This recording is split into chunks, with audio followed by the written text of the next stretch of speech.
To set about getting rich in a scientific way, you do not try to apply your willpower to anything outside of yourself. You have no right to do so anyway. It is wrong to apply your will to other men and women in order to get them do what you wish done. It is as flagrantly wrong to coerce people by mental power as it is to coerce them by physical power. If compelling people by physical force to do things for you reduces them to slavery, compelling them by mental means accomplishes exactly the same thing. The only difference is in methods. If taking things from people by physical force is robbery, then taking things by mental force is robbery also. There is no difference in principle.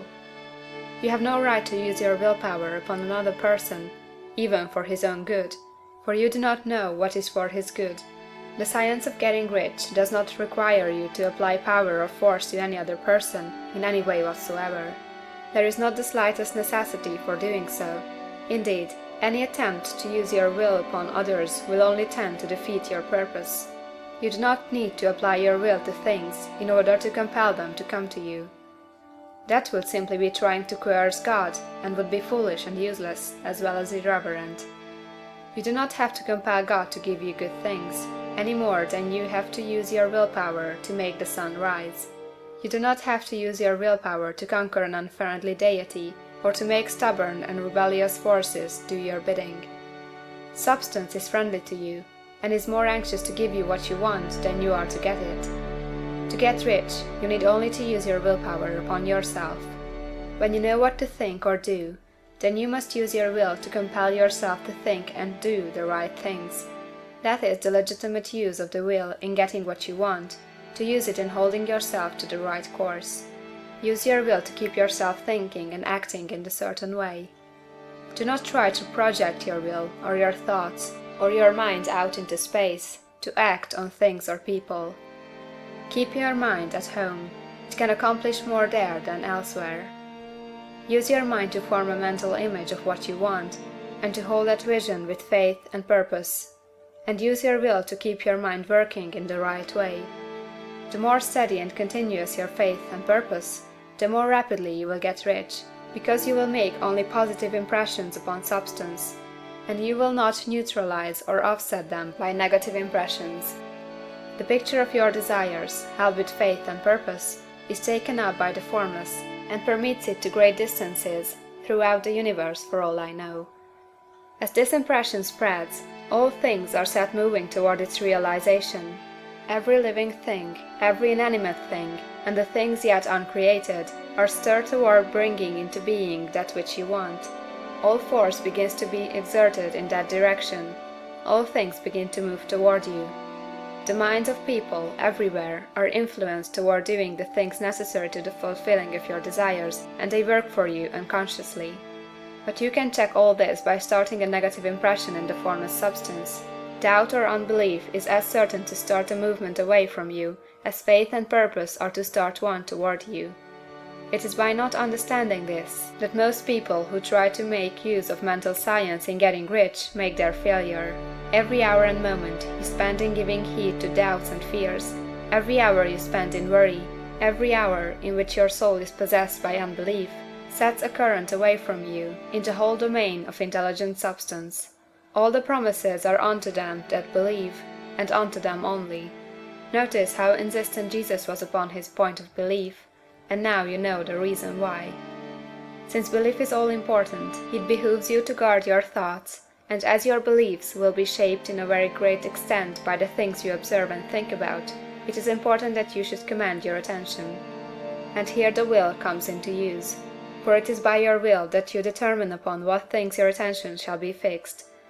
If you want to become rich, you must not make a study of poverty. Things are not brought into being by thinking about their opposites. Health is never to be attained by studying disease and thinking about disease. Righteousness is not to be promoted by studying sin and thinking about sin. And no one ever got rich by studying poverty and thinking about poverty. Medicine as a science of disease has increased disease. Religion as science of sin has promoted sin. And economics as a study of poverty will fill the world with wretchedness and want. Do not talk about poverty, do not investigate it or concern yourself with it. Never mind what its causes are. You have nothing to do with them. What concerns you is the cure. Do not spend your time in charitable work or charity movements. All charity only tends to perpetuate the wretchedness it aims to eradicate. I do not say that you should be hard-hearted or unkind, and refuse to hear the cry of need. But you must not try to eradicate poverty in any of the conventional ways. Put poverty behind you, and put all that pertains to it behind you, and make good. Get rich, that is the best way you can help the poor. And you cannot hold the mental image which is to make you rich, if you fill your mind with pictures of poverty. Do not read books or papers which give you circumstantial accounts of the wretchedness of the tenement dwellers, of the horrors of child labor, and so on. Do not read anything which fills your mind with gloomy images of want and suffering. You cannot help the poor in the least by knowing about these things, and the widespread knowledge of them does not tend to all to do away with poverty. What tends to do away with poverty is not the getting of pictures of poverty into your mind, but getting pictures of wealth into the minds of the poor. You are not deserting the poor in their misery when you refuse to allow your mind to be filled with pictures of that misery. Poverty can be done away with, not by increasing the number of well-to-do people to think about poverty, but by increasing the number of poor people who purpose with faith to get rich. The poor do not need charity, they need inspiration. Charity only sends them a loaf of bread to keep them alive in their wretchedness, or gives them an entertainment to make them forget for an hour or two. But inspiration will cause them to rise out of their misery.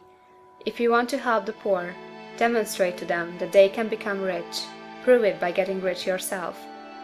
The only way in which poverty will ever be banished from this world is by getting a large and constantly increasing number of people to practice the teaching of this book. People must be taught to become rich by creation, not by competition. Every man who becomes rich by competition throws down behind him the ladder by which he rises, and keeps others down. But every man who gets rich by creation opens a way for thousands to follow him, and inspires them to do so. You are not showing hardness of heart or an unfeeling disposition when you refuse to pity poverty, see poverty, read about poverty, or think and talk about it, or to listen to those who do talk about it.